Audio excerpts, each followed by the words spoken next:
தூண்லயும் இருக்கான் துரும்புலயும் இருக்கான் கடவுள்னு சொல்றீங்க. ஜாதிக்கு ஒரு கடவுள், மதத்துக்கு ஒரு கடவுள்னு குழப்புறீங்க.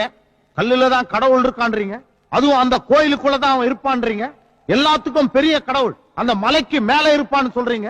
மலைக்கு மேல இருக்கிற கடவுளால மலைக்கு கீழே இருக்கிற ஏழைகளையே பாதுகாக்க முடியல, அநீதிகளை தட்டி கேட்க முடியல. ஏன் கோயிலுக்குள்ள நடக்கிற அக்கிரமங்களே தடுக்க முடியல. கடவுளே கடத்தப்படுறான், காணாம போறான். தன்னையே பாதுகாக்க முடியாத கடவுள் உங்களை எல்லாம் பாதுகாப்பான்னு நம்பி இல்லாத கடவுளுக்காக பிரார்த்தனை செஞ்சு உடலை வருத்தி விரதம் இருந்து தீ மிதிச்சு இன்னும் எத்தனையோ காட்டு மிராண்டித்தனமான மூட நம்பிக்கைகள் அழுது புரண்டாலும் அந்த கடவுளால உங்களுக்கு ஆனது எதுவுமே இல்லை. நல்லா யோசிச்சு பாருங்க. கோயில் கட்டி பூஜைகள் பண்றதுனால பிரச்சனைகள் தீரும்னா உலகத்துல இந்நேரம் பிரச்சனைகளே இருக்கக்கூடாது. கடவுள் இல்ல, இல்லவே இல்ல. கடவுள் இல்ல இல்லன்னு சொல்றதுனால நான் கடவுளுக்கு விரோதியா? இந்த ஏழைகளை காப்பாத்தவும் அநீதிகளை தட்டி கேட்கவும் ஒரு கடவுள் இல்லையேங்கிறதா என்னுடைய கவலை.